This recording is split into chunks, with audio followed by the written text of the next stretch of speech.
Hey there, folks. Welcome to Spectrum Pulse. We talk about music, movies, art, and culture.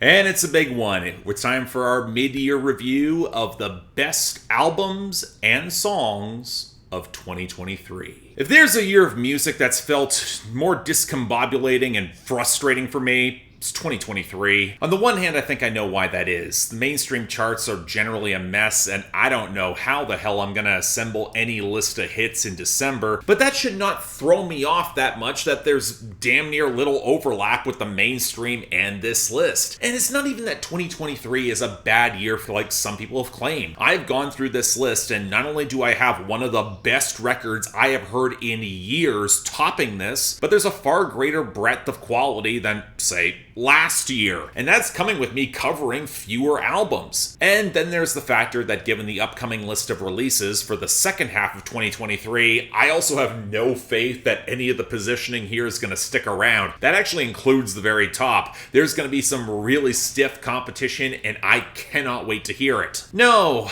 what it might be is the very sharp juxtaposition between the completely expected and the totally unexpected, because there's little to no overlap. This list is full of albums that are either exactly as great as I was hoping for, or complete or utter surprises, curveballs that just blew my mind or I didn't see coming. And it all came in odd places too. Sure, there's very little on this list that's close to the mainstream, but even country's having a banner year, and there's solid underground rap for support, and I was also shocked how much R&B really stuck for me this year. And that's not even including the cavalcade of flat-out genre-bending weird shit. Hell, there's even more pop than I personally expected. If there's a genre I think that's really struggling, at least for me, it's probably rock to fill in that gap. And even then, I know I'm on the outside looking in because a lot of the more critically acclaimed releases that are in that space just have not clicked for me as strongly. I don't know, even with a frankly stacked list of fantastic music that I do have here, something does feel a little missing, and I'm not quite sure what it is. Maybe in the process of creating this list, it'll disillusion me of that assessment. You never know, we will have to see, especially as I did actually have to make some painful cuts for the top 15 albums here. But alright, let's start off with number 15. This is not something I think I've ever observed in any of my lists before, but I'll do it now. There's a lot of horny material on this list, not just in the albums, but in the songs as well from the albums that just missed the cut. And it's not just one sound or style either. You'll hear the examples, but it could span from the tastefully sensual to the more openly sexually charged to, well, this. With the body count higher than a mosquito. With the body count higher than a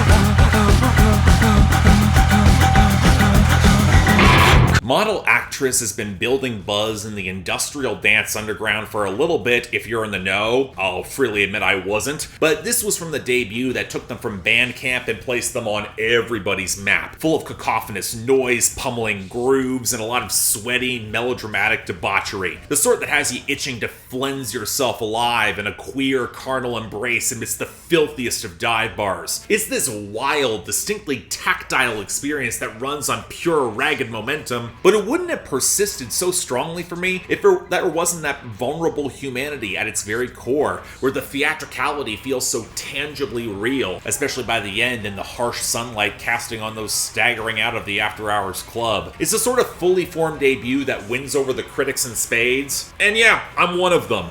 This is a pit worth hitting. Number 14. But alright, that's a lot to open things up with. Why don't we chill down, get something a bit more accessible, and one that I sure as hell did not see coming, and let alone making one of my lists.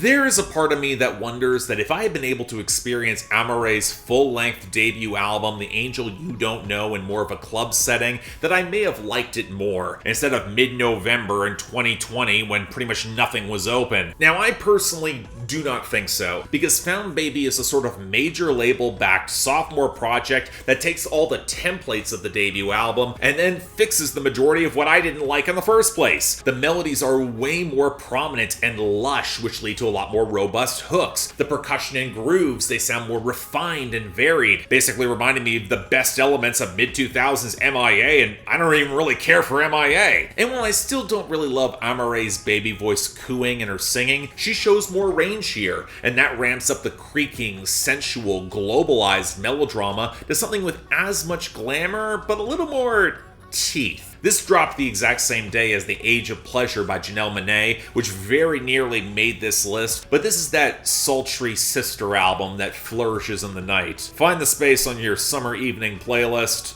I think it's worth it. Number 13. I think some folks are going to be surprised that this made my list, mostly because I am fairly certain the majority of folks forgot this came out, because like with most EPs, labels barely know how to properly promote them if they don't have the obvious single. And yet, despite all of that, and wearing its influences pretty strongly, this is exactly what I've been hoping Kelsea Ballerini would make. It's her best to date.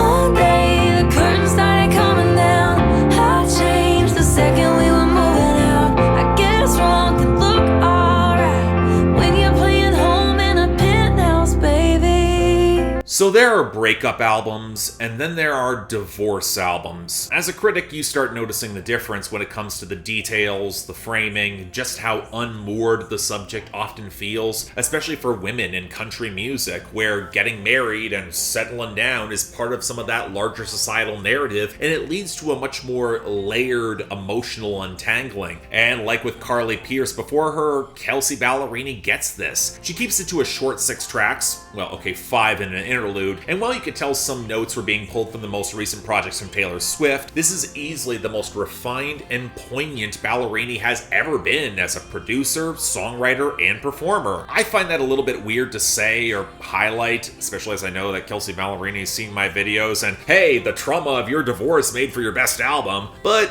this is all that realization of the potential I have seen since 2015. I just hope she comes out better on the other side, because this is excellent. But now, for a selection of songs from albums that will not make this list, but deserve a lot of attention anyway, and we're starting with what might be a surprise or a curveball here, from Gloria, Who We Love by Sam Smith and Ed Sheeran. Whether they're here or long gone, we love who we love. Yeah, we love who we love. From Come Get Your Wife, Jersey Giant by LK. Hotter than stocks on Jersey Giant. Lord, I thought you hung your moon. From Desire Pathway, Beyond the Void by Screaming Females.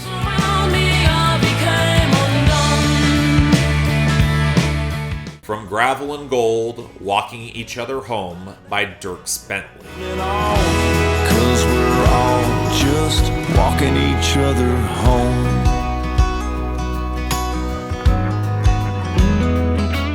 From Rainbow Road 2, Pink by Second in Command. Yes, I'm falling, baby. Yeah, big that big everywhere. I can't understand. And from The Valley of Vision, Lose You Again by Manchester Orchestra. I trace my name, I don't wanna learn how to lose you again. Alrighty, that is certainly a spread, so let's get back to the list with number 12.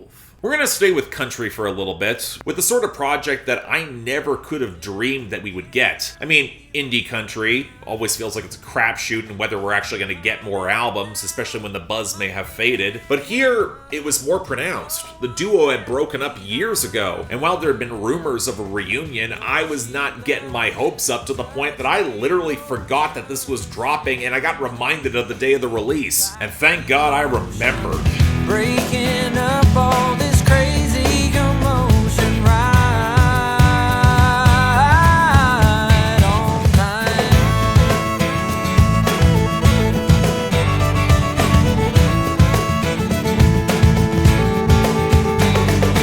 Sundy Best have always been of such a unique act for me. The duo with these bright, upbeat harmonies and a lot of deeply felt optimism, the rattling cajon providing the percussion, and normally you would expect them to bring a riotous blast of positive energy, especially given this album's title. But this is a lot more of a measured affair, a little bit more spiritual, grounded in a much more mature and introspective outlook, where the duo have probably had to go through some real shit in order to find themselves and each other again. It's not just an album for a quick spurt of positivity, but one to help you find security in yourself, to allow yourself to feel happy and contentment, allow yourself that respite. Hell, the deep cut Bad Imagination basically guaranteed that this was going to be a lock on my list. It's such a powerful song. Got me through a lot of 2023 so far. But yeah, Sundy Best is now back, and for this sort of comeback, man, feels so damn good. Number 11. Not gonna lie, it feels a little bit weird putting this on my list. Another artist who might actually see it here, it's kind of uncanny. I can't mince words. Rory pulled together some of the best R&B I've heard all year, and I've not been against putting compilations on these lists before,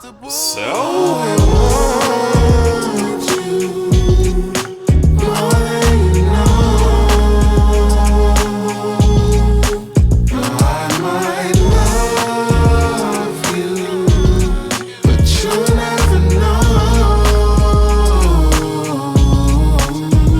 It's funny, the most stark comparison I can make to I Thought It'd Be Different is Dave Cobb's magnum opus compilation album Southern Family from 2016. More in approach than pure quality, where Rory manages to co-produce and co-write a selection of songs that bring out the best of all his collaborators in spades and fit thematically together. It helps that Rory's taste in R&B is top quality. Those of you who know Emotional Oranges should already be familiar, and they open up this album. But Rory's also got a taste for descriptive storytelling and a lot of emotive interplay between singers, and everyone here is really game for it. Ari Lennox and Pink Sweats in particular step up their game in a big way. Fonte, James Fauntleroy, and Drum delivered with the poise of seasoned veterans, and I would argue Conway the Machine and Jay Electronica deliver better verses here than on any of their recent projects. Now, according to Rory himself, these were not relationships that were forged from any Sony connection, and you know what, fair enough for the misspeak on my part in my review, but for a project that's all about the manifestation and the exploration of relationship complexities, Rory's album has long been worth the wait, and it really pulls that off. This is some special shit.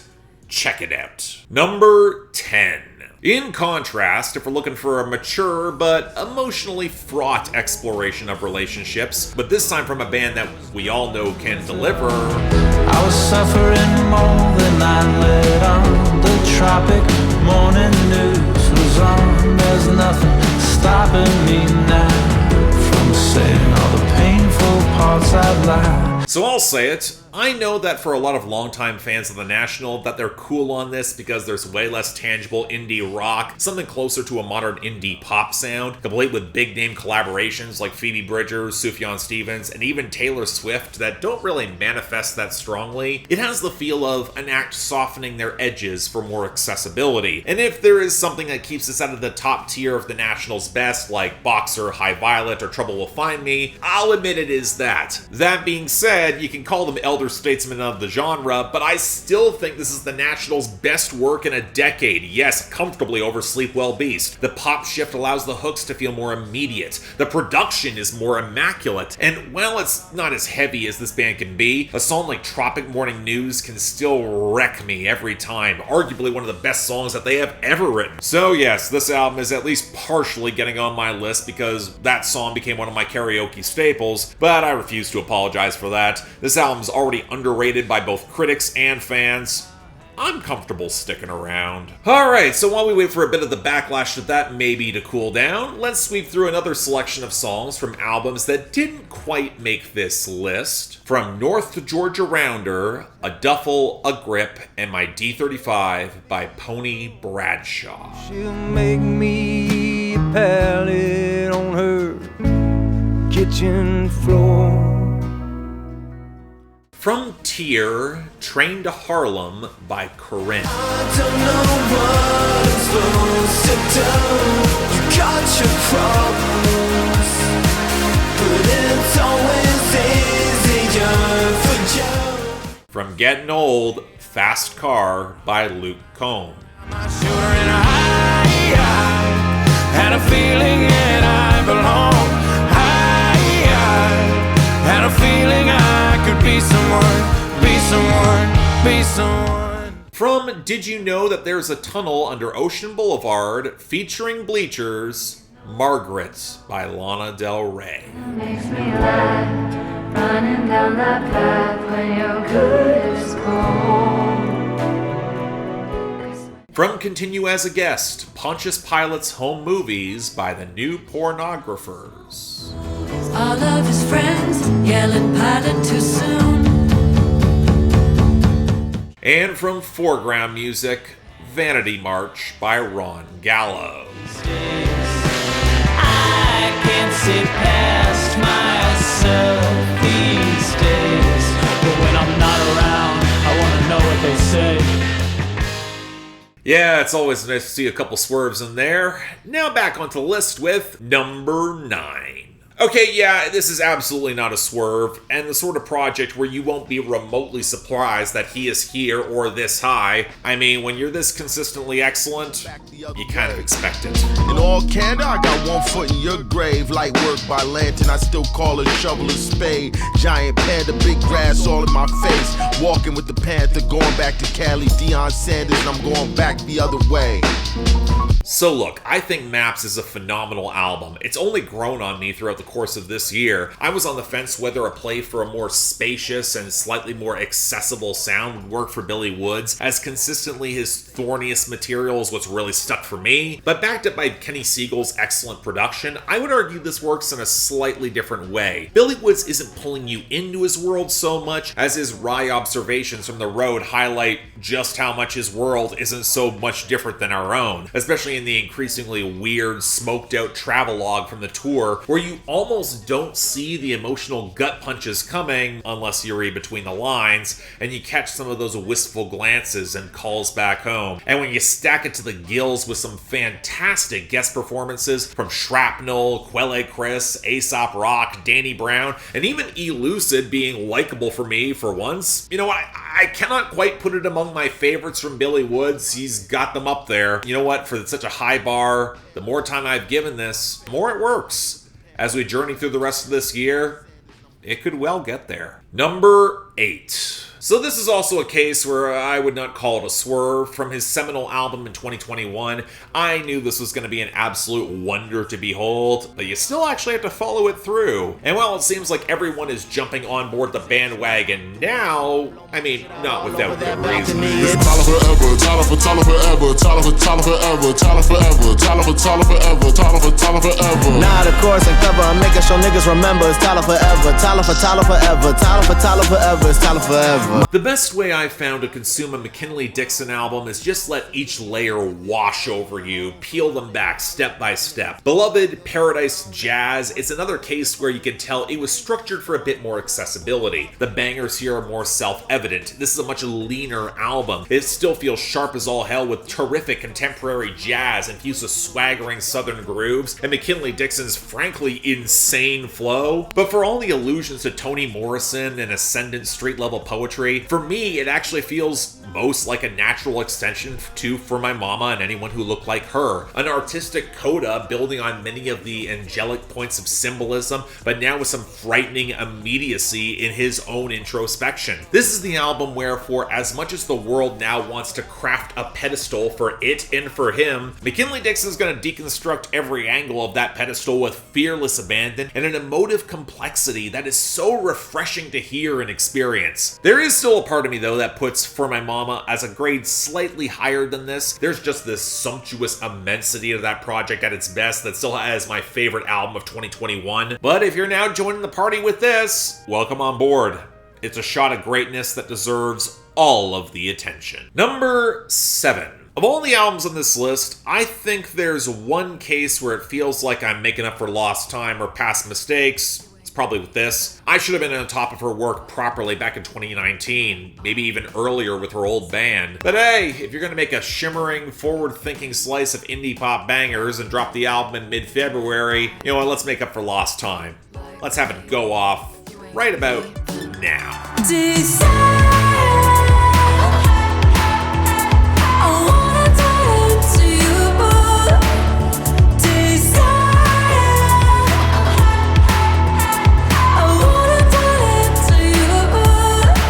Look, in a just world, Carolyn Polachek is a sort of songstress that dominates the Hot 100, but like her peers in indie pop and hyperpop, even with the gorgeous plays for summer accessibility full of chirpy grooves, grandiose swell, and sly, flirty deflections from fully pinning her down, it does feel like Carolyn Polachek is destined to stack up a lot of acclaim without the crossover success that she probably deserves, which has been the case for so many of her genre-bending peers over the decades. That being said, while Pang is probably a slightly better album than I should have covered back in 2019, if there was a swing for crossover, it's probably coming through here. It is the rich production texture for easy crossover, the lilting lyrical flair to win over an alternative audience, but the melodic hook strong enough that if pitched to the mainstream properly, they'd probably buy in, backed up by Carolyn Polachek's voice, which reminds me of Dido and Imogen Heap, but with just this irrepressible power. I first took this album in when I was on vacation in Barbados, where of course it was going to sound great, but thus for this summer,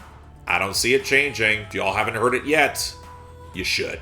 But hey, you know what? Who wants a couple more songs from albums that won't quite make this list? Starting off with, from High and Low, Alaska by Caitlin Smith. Shake you like an earthquake, 'cause baby your heart's in another place. When you look at me, boy, you might as well be in Alaska. From A Kiss for the Whole World, A Kiss for the Whole World X by Enter Shikari. One last kiss, and this kiss for the whole world. From Exotico, Slow Days by Temples. Go speeding on, speeding on these days, slow days. Go speeding on, speeding on. From The Restless, Elegantly Wasted by Karen Jonas. Just the way you do tonight. Just the way you do tonight. From Subtract, featuring Luke Combs, Life Goes On by Ed Sheeran. Easy come, hard go, then life goes on. And from Rat Saw God, Chosen to Deserve by Wednesday.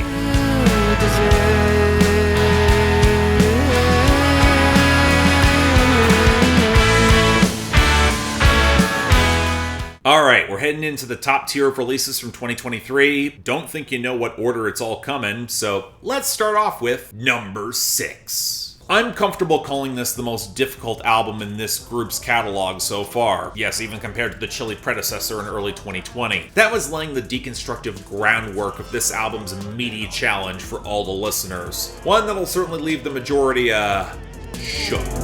All in all, it's the same condition going around that you can't erase. You're reaching out to the undead hand that you allow to police or praise you.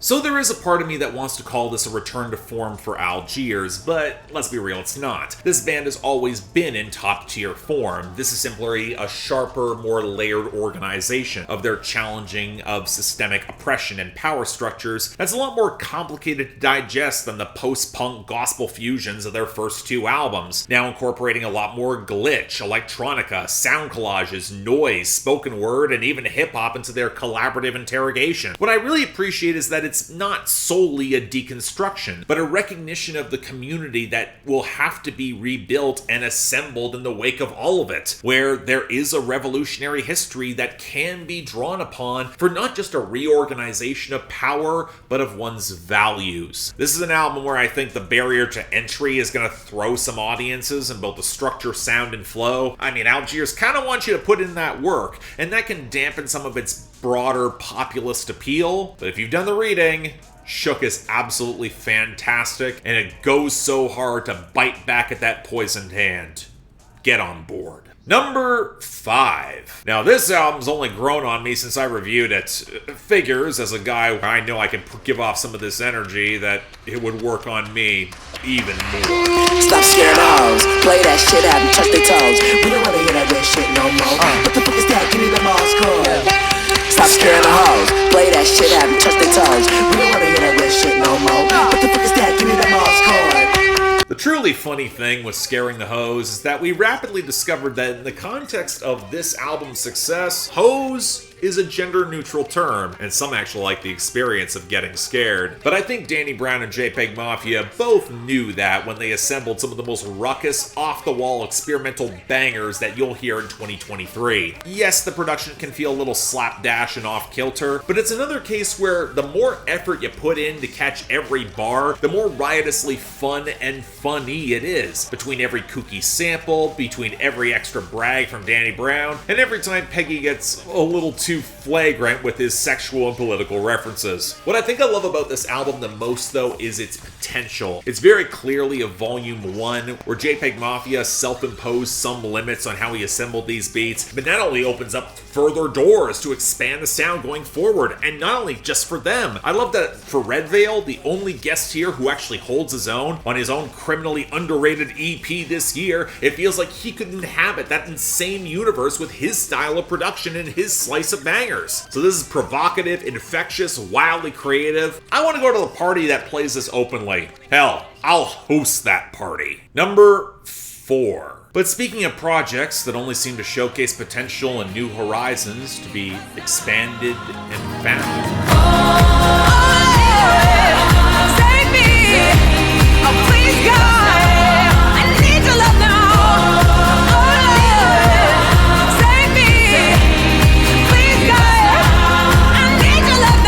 This is the sort of album, the diehard animals, I include myself in that group, we always knew Kesha could make it, but also knew that with her label situation, it was never stable enough to pull off. But with a final settlement reached between Kesha and Dr. Luke, where it seems like both have washed the hands of the other, Kesha's ending off her deal with Kemosabe on her most experimental and challenging record to date. A painfully introspective look into the emotional toll the past several years have taken that requires a systemic examination of her art and her spirit that leaves you feeling so drained but renewed. It's raw, it's uncompromising, it's defiantly uncommercial, the sort of project that did not sell, but I don't think anyone should really care. I would put money on Kesha getting another better record deal, probably on a smaller label, give her more creativity, and we'll probably see a lot more music from her that's even weirder and wilder. But when it has some of her best production to date, courtesy of Rick Rubin's oversight, and still has some bangers that can go off, for those of you who care,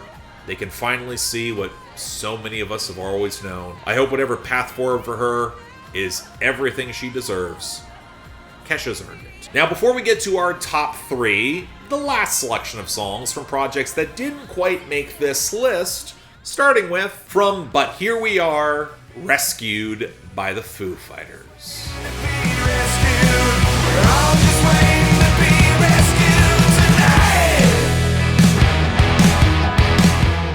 From Formal Growth in the Desert, Polachek's Kid by Protomarket.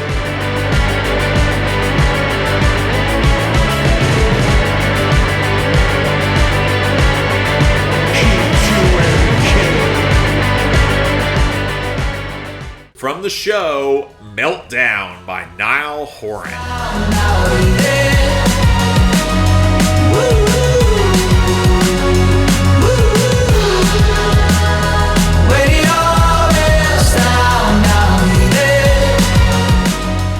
From The Age of Pleasure, featuring Sion Kuti and Egypt 80, Float by Janelle Monáe.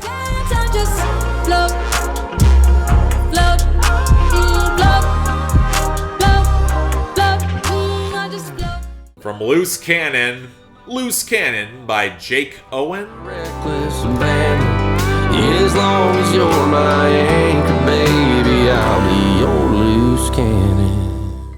And finally, from Arrival, Type 4 by Messerthim.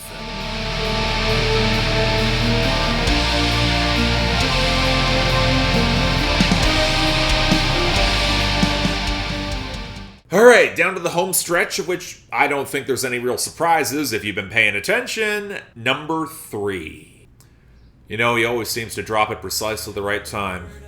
Man, in 2023, I needed this. It's 3:35 in the morning and I thought CBD would not get me high, but here I am thinking, what publicity. Would that be genocide?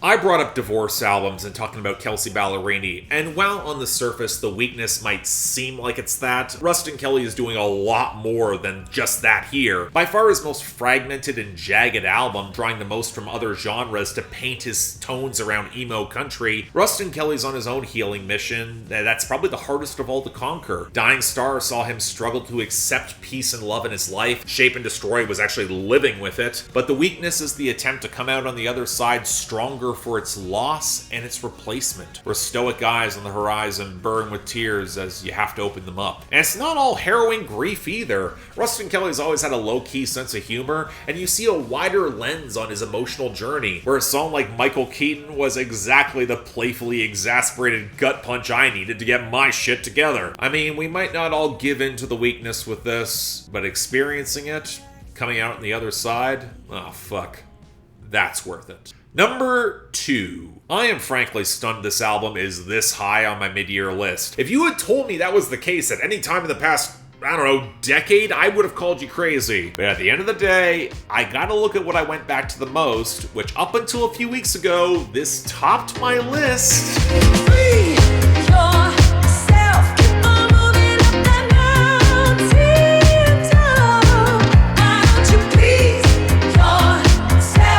It feels so good, then don't you, baby, don't you stop, don't stop, don't stop, baby, don't you. Yeah, this is everything I wanted Jessie Ware's What's Your Pleasure to Be, and so much more. Delving deeper into the campier sides of disco and house and R&B with impeccable production and her best ever melodic hooks, but also keeping all the mature sensuality and that subtle magnetism that's always been her greatest strength her entire career. This is a damn near perfect fusion in a tight package that I endlessly enjoyed. The sort of album that actually lives up to its title in spades. For those of you who want your pop with a little bit more flash, being in your face with more immediate pizzazz, okay, I do get why this might not resonate as sharply, even if I also know it's a very obvious retro throwback to a sound and style for which I've got a very obvious weakness. But when it's done so well with the verve and the variety and flair and charm that Jessie Ware can manifest, I mean, I'm sorry, it's way too much fun for me to care.